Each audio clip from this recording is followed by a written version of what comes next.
Hi everybody, welcome inside Heinz Field and welcome to a special Steelers Live Minicamp edition. I am Missi Matthews. The Steelers are out on the field for day one of Minicamp. They'll be practicing on Tuesday, Wednesday, and Thursday this week. And joining me to take you live down to the field and all of the action today is Mike Prisuta of the DVE Morning Show and Steelers Nation Radio. And Troy, we had a chance to hear from some coaches today, some players, and it seems everybody is excited because they can do some 11-on-11 work today and throughout the rest of the week, a chance to see, the things they've been fine-tuning in terms of offense and defense and going against each other for once. I think to illustrate that point, if you think back to the Zoom we did with Chukwuma Okorafor during OTAs, somebody asked him, hey, how's the new look offensive line shaping up? Does it look like you have the right guys in the right spots? Is it coming together? And he said, and I quote, anyone can punch a bag, anyone can block a coach. Talk to me when we go against TJ Watt and Cam Hayward and Stephon Tuitt and those guys. It's still not going to be division on the line, Monday night, goal line intensity, but it is going to be a step up from OTAs. And I don't know about you, Missy, but I'm happy to be in a stadium with the lights on, pun intended, and out of the house and not wearing a mask and at a facility watching some actual football. No doubt. And just a minute ago, you saw number 90, TJ Watt there. We had a chance to hear from him this morning just to kind of set the scene to everybody right now. Again, down on the field at Heinz Field, all of the players and coaches are out there going through offensive and defensive walkthroughs, a little bit of special teams as well. And then we'll be able to show you some of their warm up and stretching before we go into the individual period. That was kind of the highlight of training camp last year here at the stadium, Trevor. We were able to kind of bring that to the fans in a different way in terms of Steelers Live. Yeah, and it's interesting to watch them go through the process. Again, I'm sure they're excited to be here. The Heinz Field is empty, but a little more of a feel like, hey, it's not much closer at the home stadium and on the grass. And training camp will be here before we know it, Missy.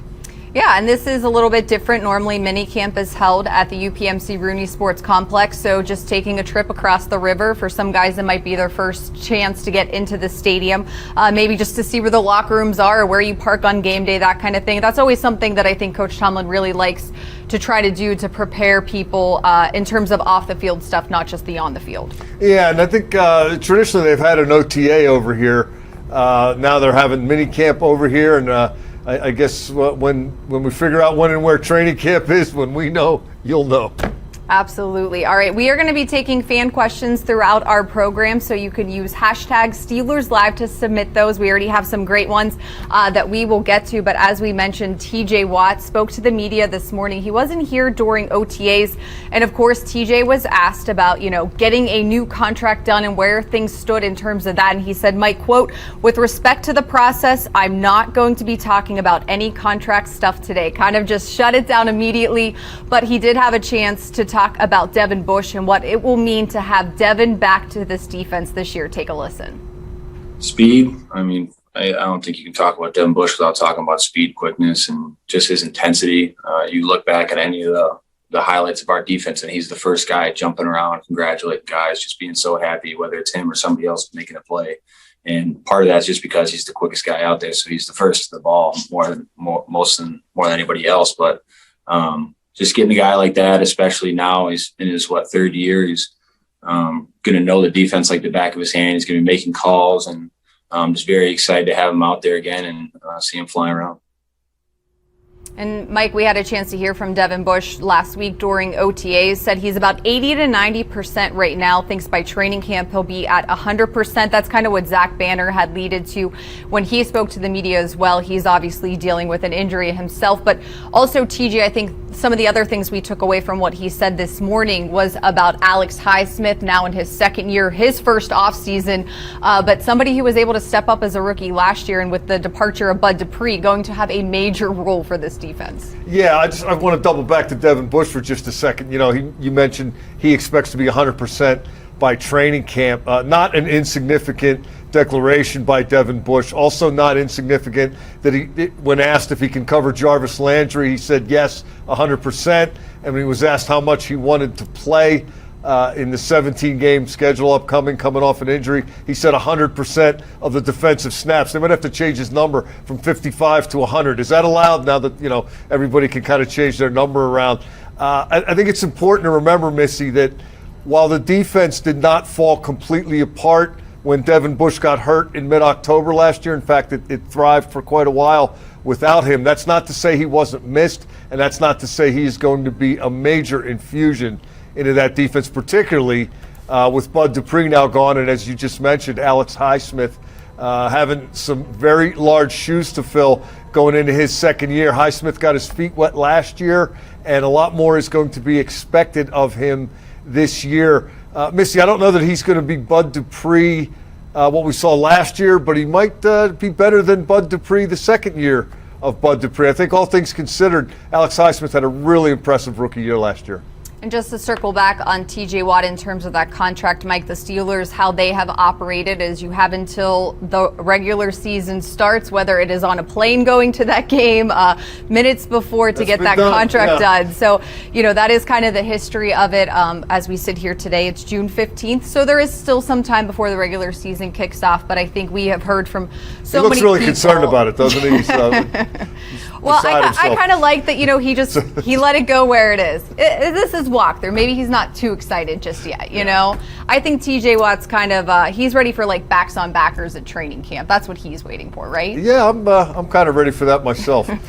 All right, well, we still have to focus on minicamp. Somebody else on defense that we had a chance to hear from today is Terrell Edmonds. We heard from Minkah Fitzpatrick earlier in OTAs, but in terms of Terrell, the Steelers did not pick up his fifth-year option. They did pick up Minkah Fitzpatrick's. Let's take a listen to Edmonds about how he found out about the team's decision and what that means for his future with the Steelers moving forward. Well, actually, Coach Tom, he called me personally. He just told me that they weren't going to pick up my fifth-year option this year. He told me that that doesn't mean that business is over, but just to stay motivated and come out here and do what I can. And my emotions to it was just, man, it's my contract year now. So everything is on a whole new level. After this year, you got every game is like an interview. So now you got to bet on yourself. You got to double down on yourself and just put in the hard work.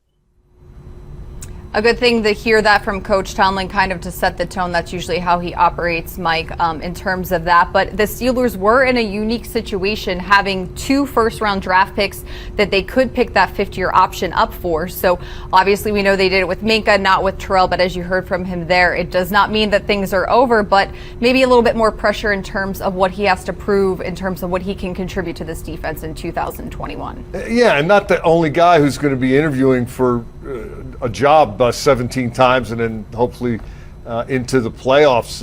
It's a really interesting position that the Steelers are in, Missy.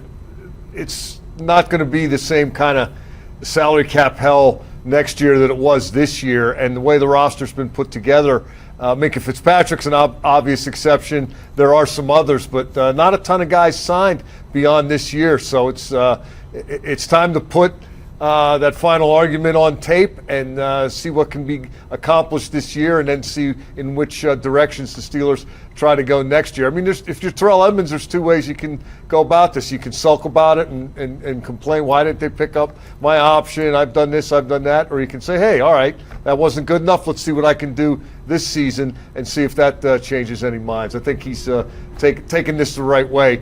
I always kind of like to see how players respond when they're betting on themselves. And there you see him talking to number 23, Joe Hayden, somebody who we've not seen during OTAs, but kind of the usual in terms of the veterans. And just above Terrell, next to Minkah would be Vince Williams, somebody who had maybe his own adversity that he faced this offseason, being cut by the team and then brought back. So a lot of guys on that defense, kind of maybe regrouping. Right now we are still in the walkthrough portion of day 1 of minicamp. The defense is on one side of the field and the offense is on the other. We'll eventually get into some warm up and stretch before we can show you some individuals. But see that cowboy hat? That is offensive coordinator Matt Canada. No, he is not just wearing that because he's the offensive coordinator. He wore it a lot last year too, but we did have a chance to hear from him, from Mike Sullivan, the new quarterbacks coach. Of course, a lot of talk about Ben, the same thing as last year. So we're going to break all of that down for you, but we do want to start with Matt Canada, and here is his response to how he is changing the Steelers offense for the better this season. Any football, It's 11 men doing their job. The quarterback is the focal point, and, it's the greatest position in all of sport, in my opinion, because all the things you have to do. And we're going to do what Ben wants to do and how Ben wants to do it. Our job is putting every player in position to make plays. So there are changes with terminology, how we're calling things, which has been an adjustment for Ben, and he's been great and really learning it, doing really well with it. And I think he, has adapted, easily, just like we all knew that he would. But, the answer to your question, that is our job. Matchups are how you win football games. Ben starts with the quarterback. What does he do well? What does he like? What does he see? What is good to his eye in the passing game? And then we build off that. All right, Triv, Matt Canada there again watching the Steelers start their walkthrough portion of minicamp. A lot to unpack in terms of what he said there. He was specifically talking about Ben Roethlisberger, but every time an offensive player has spoken to the media, the questions are, what is Matt Canada changing? What is going to be different? And I think the one word we always hear is the terminology. And that is something that Ben has said has taken a little bit more getting used to for him. What else did you take away from what we heard from Coach Canada? I was fascinated by it because, as you mentioned, he brought a lot of bags, but there wasn't a tremendous amount of definitive stuff inside there. I mean, he left himself open to interpretation, room to wiggle. I don't think for a minute they're going to do everything that Ben Roethlisberger wants to do, but I also think that's Matt Canada's way of saying, hey, this is the guy, and certainly we're going to try to put him in the best possible position and do the things that he is most comfortable with the understanding that the edict has come down, as Matt Canada put it, from Mr. Rooney on down, that they need to run the ball when they need to run the ball. They need to run the ball better when they need to run the ball. So it's going to be interesting to see this unfold. I think we all got a glimpse of the Matt Canada stuff, the misdirection and the motion and the different wrinkles that he's become known for over the years at a number of stops collegiately. And for some reason, those went away as last year progressed. I don't think they're going anywhere this year, Missy. No, and even just we're taking a live look at Ben down on the field, hearing from him during, I believe it was week 2 of minicamp, and just, what he thought about his performance ending the season the way that it did, but just, getting used to the surgically repaired arm that took a lot of throws in the offseason in terms of rehabbing and get ready for last season. Said this offseason he's barely thrown at all. So obviously probably going to take another break before they get to training camp. But will be interesting to see kind of how this all meshes. But, the other thing you hear from them, Triv, is, spending time at each other's houses, getting to know each other outside of the football facility and on the field. Playing a little basketball with the well, receivers. yeah. The game of pig in terms of hoops at Ben's house, that seems to be a popular topic. But Coach Canada said, he spent time with Ben. Did you play ball growing up, basketball, driveway basketball? Yeah, but we played horse. So I was going to say, I grew up in a horse household. I mean, you got to give yourself a little wiggle room. Pig, you could be out almost before the game gets going. I mean, you need to have a couple misses, right? Well, I think they did it after practice. Maybe they were tired, so. Maybe. We'll see. But what else do you take away in terms of Coach Canada and hearing from Ben also in terms of what we might see as we get closer to training camp? I think maybe when the install, as Coach Canada said, it's a process, it's going slowly, guys are gravitating towards it and grasping it, but it's still a process. Yeah, and I think, if we're going to turn the Matt Canada offense into a game of pig, I think P would be running the ball more. And, of course, they're going to have to do it more effectively to do it more often. The I might be quarterback under center. So if you run the ball effectively, it's more efficient, at least from the way I view it, to run play action when you're under center. And then the G would be where people line up. And, do you start a guy outside and motion him inside? Is it more important where guys are going to be as the ball is snapped than it will be when they break the huddle? And there's a lot to unfold. I liked your unpack analogy, and I think the suitcases are still full, and I don't think Matt Canada said anything that was too revealing today. I know a lot of people, with me at least, the fans that reach out, what's the percentage of plays they're going to be under center? How much are they going to run the ball? We'll see. All Matt Canada committed to today was what he should have committed to, which was putting the guys in the best possible spots to have success. The soundbite that really resonated with me was when he talked about how The job is not to run a certain system, a certain scheme, a certain play. It's to win the game. However they can do that, that's what they're going to do. And matchups, that was another big word that we heard from Coach Canada time and time again this morning when we were talking to him. We also had a chance to hear from Mike Sullivan, the Steelers' new quarterbacks coach, who is talking about the power play. Well, he said he hasn't met the other Mike Sullivan in town, but he did talk a lot about, of course, all of the quarterbacks, including getting to know Ben Roethlisberger, but also about Mason Rudolph, somebody that quietly got a contract done with the Steelers for 2022 just moments before the draft kicked off. Here's Coach Sullivan on Mason Rudolph. Well, the first thing, Mason showed up, he was in great shape. You know, when I first met him, he looked fit, has come out and has a great knowledge of the concepts that are carried over from the past. And then he's embraced the newer aspects of it, whether it's formation and different things we're doing schematically. In working with him, he's been very coachable with regard to his footwork and some of those things. So I just think he just needs to, now as we take this next step with the minicamp, where we're going to have some 11-on-11, do what all quarterbacks need to do that want to be the guy, and that's to have consistency and be able to be a person that makes consistently good decisions and is consistently accurate. And so we're doing everything we can to get him ready to improve all those areas so he can take the next step and continue to develop. And of course, the Steelers have Ben Roethlisberger, Mason Rudolph, Dwayne Haskins, and Josh Dobbs. Not sure of what order you would rank them in Prisuta, but definitely something interesting to watch as we head into training camp and then the final roster cutdowns happen in terms of what the Steelers will do. We know they typically keep 3. Last year was a little bit different because of the COVID situation and expanded practice squad. So I think it will be really interesting to see on those days that Ben takes off, the guys behind him that get a chance. You know, I don't think this guy's going anywhere. Mason Rudolph, you mentioned that contract extension, a quiet contract extension, and only a year, but a significant year. And is it me, Missy, or did he get better? The guy that showed up 3 years ago versus the guy who played that regular season finale in Cleveland. And I think a lot of people tend to write that one off.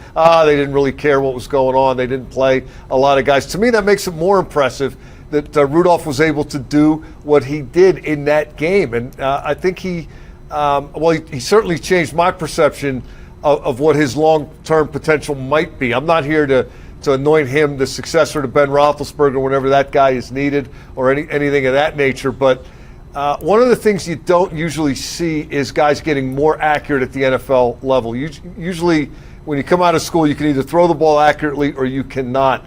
Josh Allen up in Buffalo has been an exception, and I think Mason Rudolph, to me, he was a more accurate passer last year than the guy I saw coming out of Oklahoma State. And his situation is intriguing, as are a lot of situations on this team. I referenced a little while ago, there's not a preponderance of people signed beyond next year. You know, there's flexibility, there's jobs to be earned, there are roles to be carved out, contracts to be earned. Mason Rudolph, to me, is progressing, and where he's headed, I don't know, but I'm interested in finding out. Well, that Week 17 game in Cleveland, I know he cared about it. Even if, the Steelers, they left some people physically in Pittsburgh, didn't even bring them to the stadium. He definitely cared about it, and he makes no bones about it. Every time he speaks, it's not, I'm happy where I am, I'm learning from Ben. It's, I want to be a starter for an NFL team one day. Mason doesn't kind of shy away from that at all. And never really has. No, and I thought, maybe I'm reading a little too much into it or seeing something that I'm looking for. But just in that Zoom we did with him during OTAs, I saw a guy who was a little more self-assured, a little more confident, a little more sure of himself. I wonder if the 3 years of experience, topped off by that regular season finale in which he did play very well and came within a completed 2-point conversion of getting the game to overtime.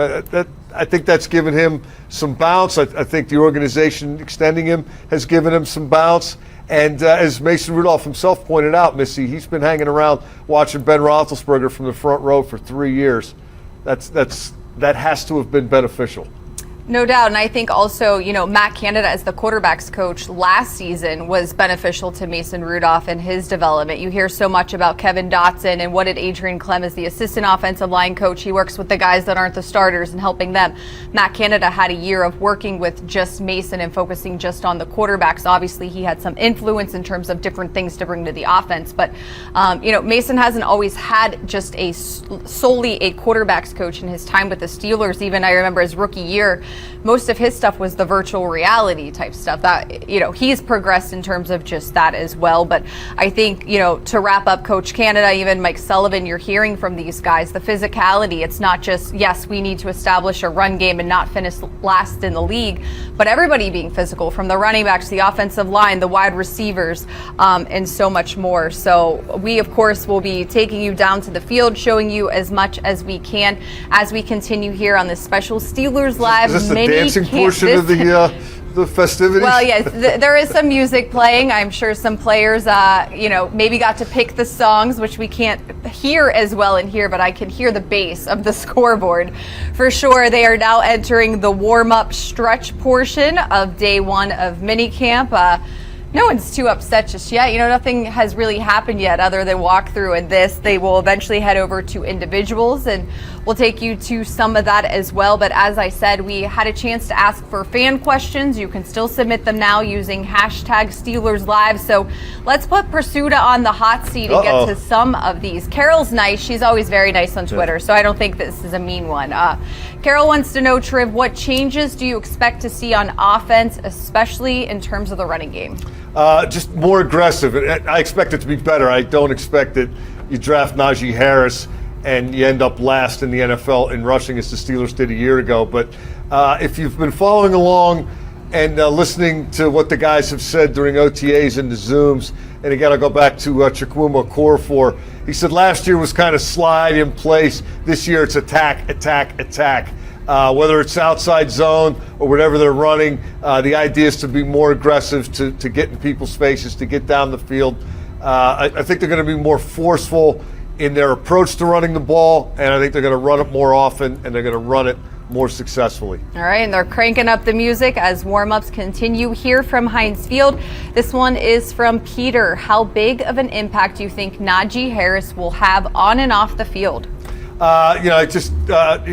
Rewind and talk about, you don't draft this guy and finish last in rushing. But I also think what really separated him or made him among the top 2 or 3 backs in just about everybody's opinion, at least the opinions that I saw leading into the draft, is the ability to catch the football. And when we talked to Naji in OTAs, he was asked if he went back to Alabama specifically to work on the pass catching aspect of his game and be more complete. And he kind of bristled at that, said he could do it all along. But his pass receptions went way up in his last year at Alabama over what they had been over his first 3. And all that matchup talk from Matt Canada you referenced, this guy's going to be a matchup problem. They're going to be able to use him in a lot of Le'Veon Bell-like ways. He's not just going to be a bleed into the flat and catch a dump down kind of running back. He's going to run routes. He's going to get down the field, and they're going to be able to ask him to high point the ball and do other receiver-like things when he's trying to catch it. Yeah, and we just saw Derek Watt in the same frame just a minute ago as they're going through their warm-ups and he's not going to catch here. A lot of passes. Well, no, but it did make me think that Matt Canada was asked about him today. Eddie Faulkner was asked about him and potentially using him more. I think a lot of times when fans and media and everybody was getting frustrated with the run game last year, it was, why is he not more involved? Where do you see him fitting in? As you can see, the Matt Canada offense as we sit here today on day one of minicamp. Blocking, you'd hope, if you're a Derek Watt fan, you'd hope he's out there more often in a blocking role. OTAs, there are restrictions, which we've gone over on a couple of these shows, same kind of thing we're dealing with today. There are some things that the team allows you to report and some that do not, but we were allowed to videotape and photograph running back drills at OTAs, and one of the days I was doing that, the running backs were all jumping over the bags and whatever hoops they have to go through. Everybody had a football under their arm, Missi, except Derek Watt, who was just doing it hands-free. And then he got to the end of the drill, and Eddie Faulkner's holding a medicine ball, and he's giving it a punch. I mean, the more blocking, the better if it's your intent to run the ball. And I do think there will be times this year, particularly if they have some success, where they're trying to run the ball in obvious running situations where the other team knows they're going to run it, the people watching at home know they're going to run it, and you run it anyway, and you get the job done. If you can do that, you're a pretty good team. And I think if Derek Watt's going to have a big impact, it's going to be in those type of plays or aspects of the game, short yardage, goal line, things of that nature. All right, well, you're stealing my thunder because when we get to individuals, which will be in about 5 minutes, we're going to take you down to the running back drills. Sometimes Coach Tomlin, who you see there with Cam Hayward, he gets involved as well. And, Eddie Faulkner said today he likes to switch it up. He steals ideas from high school, college, other NFL teams. Whatever can make it football-like. They're not out there to exercise, as he said. So that wasn't just a throwaway line either. I mean, oh no, he takes to him, it very seriously. Some of the things he would yell, "Hey, make it your own. Make it like a run. Don't just go through it like a drill. Make it mean something." I've liked the way Eddie Faulkner goes about his business in the brief time that I've been around him. Yeah, no doubt.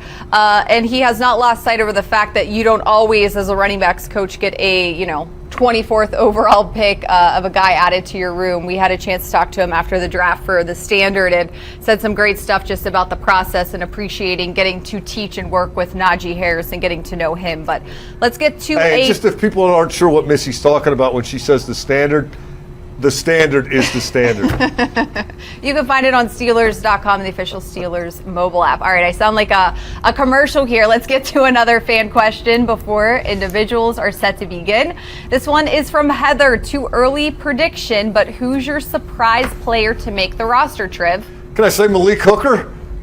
It is your opinion. I think, you know what? I think there's at least one guy out there who's not on the team yet that's going to make the roster. And the question, it is too early because as we talked about at the outset of the show, we haven't even seen them do 11 on 11 yet. We won't see them do hitting until training camp and well into the start of training camp at that. But just kind of scanning the relative positions, looking at some of the guys that are still out there and anticipating what some other teams are going to do. I think, we saw it. They brought in Joe Hayden and Vance McDonald at the end of training camp a couple of years ago. Those were certainly two high-profile acquisitions. I think some more help's on the way for this team. All right, let's jump to another fan question as we see Ben Roethlisberger down there. Full Yinzer, I like that name. Will the Steelers look to add veteran depth to the outside linebacker and corner units prior to camp? And that kind of goes along the lines. These are all just flowing together, aren't they? I know. Well, somebody, a national reporter, tweeted just the list of guys that are still free agents, and I think due to the way the salary cap was Malik so Hooker low, on that list at safety? There was a number of guys on it, Triv. He's from Newcastle. I did know that. Yeah. Yeah. I think. Are you going to pick him up and bring him here, or you would? Speaking just for me, and I watched a lot of Big Ten ball when he was at Ohio State. Of course you did, yes. I've always liked his style. Okay. All right. I don't know if I'm going to pick him up, though. The outside linebacker depth, though, going back to that question. Let's see what you get out of Cassius Marsh, who I think is a really interesting guy. Now, fans are probably saying, we saw that guy last year. He didn't do much. Well, Not really. 3 teams in 1 year, and he was here for 10 minutes. Let's see what he can do with an off season and a training camp under his belt. This is a guy who's played 90-something regular season games in the NFL. I think he has 15 sacks. You don't get those just by showing up. I mean, he's got some pop. He's got some burst off the edge. Can he be an acceptable alternative? The draft pick from Miami via Temple, Quincy Roche. Boy, you look at his pass rushing numbers, Missy. This guy gets to the quarterback. That position might not be as dire in terms of depth as a lot of people, I sense, are perceiving it. I do think they need to find out.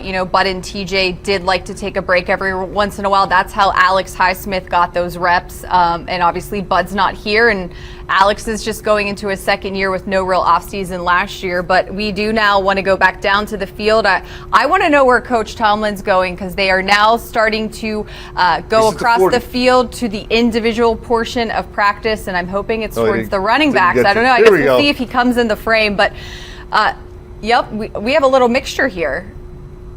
Looks like we have some there's some receivers. Yes, I see Chase Claypool. Deontay Johnson has a football. So we'll see what Eddie Faulkner, I just saw him walking across what he has planned for them. And as we said, he takes it very seriously. Naji Harris right there, number 22. Boy, it's been amazing to listen to people talk about Naji Harris, and everybody's elated, the players and coaches, but everybody seems to find a different talking point, when they're talking about how elated they are that he's here. And there we see, just again making it more football-like, not necessarily just drills and I like things. the boxing glove on the stick or whatever that is, and they're trying to jab the ball. I need one of those for you in labs sometimes to tell you when it's time to wrap. I did peek around. We'll stay here with the running backs because we do want to talk about them a little bit more. But Coach Tomlin made his way over to the D-line, outside linebacker get-off drill, which we're all very familiar with. He likes to instigate there as well. So sticking, though, with the running backs, as we said, and we've already detailed what Coach Faulkner said in terms of trying to keep his drills fresh and new and really a way to engage the guys and get them ready to go for practice. The physicality, we've been over that as well. But also in terms of Naji Harris, Ben Roethlisberger told us a few weeks ago that Coach Faulkner literally told Naji Harris to go home one day, that, you watched enough film, you've lifted enough, you've practiced, you've checked all those boxes. Here's more from Coach Faulkner on Naji. I'm for all the hard work and the extra. I'm all here for that. I love it. But he also has to learn, part of Naji and getting to know Naji in the draft process is he also has to learn how to give himself breaks too. And he works his butt off, and sometimes it's a reward like, hey man, go home, relax, watch TV, do something different than football. And so with him being the kind of guy he is and so engaged and always after, and always wanted to do drills and always wanted to be development, sometimes I'm trying to help teach him. Sometimes you got to take a deep breath. So yes, that is true. All right, so let's head back down to the field as the Steelers are in the individual portion of practice. Triv, what are you anticipating in terms of what the Steelers can get done, being that there was no minicamp last year? So for the rookies this year, Naji in his class, and then the guys like Alex Highsmith, Chase Claypool, this is all brand new. This is all a first and kind of maybe just a precursor of what's to come for training camp. Yeah, I think maybe Minkah Fitzpatrick had the best take on it, Missy, when he talked. We asked him, or somebody did. Yeah, very insightful. What you're pretty established. You're an All-Pro. What are you doing here at OTAs? He said, hey, setting the foundation, establishing the fundamentals. There's a right way to do things and a wrong way to do things. And the more often you can do them the right way, the better chance you're going to have for success. So I think it's just going to kind of accelerate the people that you mentioned. Now, they got great play out of Claypool, among others, last year from that rookie crop. Without the benefit of OTAs, without the benefit of a traditional training camp and preseason games. But now that all that stuff is back on the table, at least we think it is, we're anticipating that it is, that's going to accelerate some development. And maybe a guy that will really benefit from that is Anthony Mcfarland. Eddie Faulkner talked about him today, and it was a hard year for Mcfarland. He got a couple of chances to establish himself, but only a couple, never really did it. But now he's kind of starting from scratch, and he's got the experience of being around it last year and playing a little bit, and now he has a chance to begin where everybody usually begins. And he's going to be a guy worth watching as this off-season / preseason process continues to unfold. All right, I want to talk a little bit about the wide receivers, Triv, and I know we had a number of fan questions about Juju Smith-Schuster. He clearly stated last week his goal is to play more outside. So this one is, if he does play more outside, is Ray truly the next man up for the slot? I've been a huge Canada fan for years, and Juju's size and speed doesn't necessarily fit in his typical slot role. That's a lot, so maybe two parts if you can answer the fan question, and then you can regurgitate what Matt Canada said when you asked him this question specifically about Juju. Yeah, and I'm going to paraphrase Canada. He basically said, we expect all of our guys to be versatile. Juju is versatile, as they all are, and we're not going to play guys in spots to play them there. We're going to play guys in spots where we think we achieve, what is it, Missy? Matchups. Matchups we can exploit and help the team win and all that good stuff. Canada said that as long as the Steelers are winning, Juju will be happy with that. And that's also something that Juju Smith-Schuster said when he was asked subsequent questions about numbers and production and, what kind of potential resume are you trying to build as an potential unrestricted free agent, and he said, hey, if you win the Super Bowl, everybody gets fed. And he's absolutely right about that. But getting back to the Ray McLeod aspect of the question, intriguing guy, more of a physical skill set that denotes slot receiver, and a guy who, if you're going to talk about motion and misdirection and speed, we got just a little taste of it last year, but you can hand this guy the ball on an end around and he can take it a long way for you. He can catch the ball. He was a find last year just because of his return game abilities. They got him, week into training camp or somewhere along those lines. I think he has definite development potential as more of a pass catcher in the offense. All right, in terms of the offensive line, I think so many questions. The departure of Maurkice Pouncey, of course, not just what he brought on the field, but off the field in terms of a leader and kind of who everybody followed. You know, you talked about how Juju Smith-Schuster said, if you win the Super Bowl or get close, everybody eats. You know, that's something that Maurkice Pouncey and Ramon Foster said years ago. So that obviously resonated with Juju, and he gets that as well. But I think a lot of uncertainty in terms of how this will work out. We know that Adrian Clem has set the tone draft night with the number of offensive linemen that they drafted. They need to play physical. They need to be aggressive. They like that mindset. They like that tone that's set. And everybody knows they have to run the ball better, Triv. Yeah, and just, you know, you touched on Pouncey not being here. One of my favorite guys to have covered in my tenure of covering this team, and I started covering the Steelers the last 3 games of the 1986 season. So I've seen a few come and go, very few like Pouncey, but it is invigorating in a way that they have all this quote unquote new blood, and you know, most of these guys have been here. But they haven't really established themselves yet. They have a new coach to try to piece it all together, and a new directive from on high to run the football better when they want to run it. So I think they're going to be given every chance. I really like the Kendrick Green pick, the 3rd rounder out of Illinois. Did I mention I watch a lot of Big Ten football? I wonder why. I'm not at all concerned that this guy was a 3rd round pick in terms of how immediate his impact may yet be.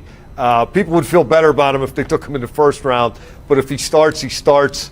B.J. Finney might have something to say about that, but as Mike Tomlin would tell you, Missy, competition brings out the best in everyone. Or JC, I think there's, you know, a number of guys that they're going to work and try to figure that out, maybe not just instantly giving a rookie that job. So we will see, and that is the beauty of minicamp, but also training camp. Going back down live to the field, there you see some of the offensive linemen, 53. That's an easy one to spot. Still taking some used to, you know, you're so used to what Pouncey looked like when you see a 53. So this is a different.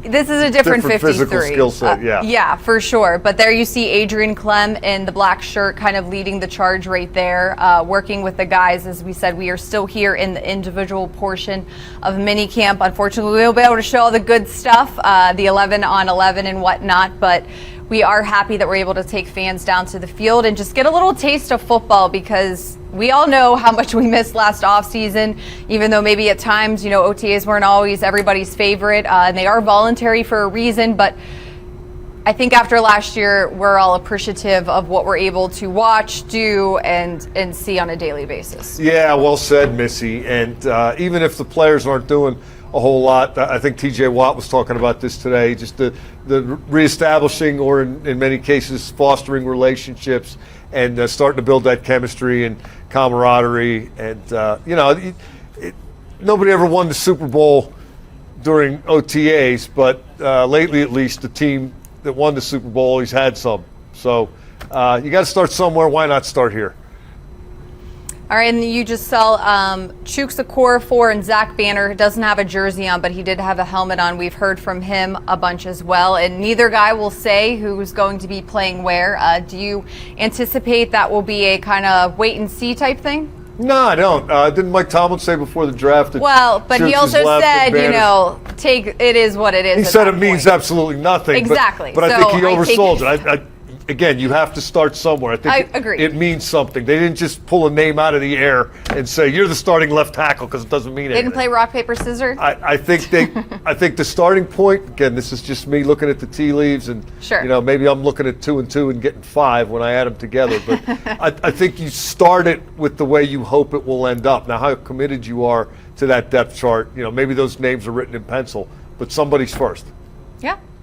All right, Mike. Well, thanks so much for joining me today. Thanks to everybody at home for watching. We hope we gave you a little slice of football heaven. We are done. Thanks for submitting your questions. Don't forget, we will have complete coverage after practice on Steelers.com and the official Steelers app. I need that punching thing from Eddie Faulkner. I'm going to see if I can borrow that to get rid of Prisuta. Fun. We haven't done this in a while. I know. It is great to be back and talking some football. So thanks so much for joining us. That's it from Heinz Field. Have a great day, everybody.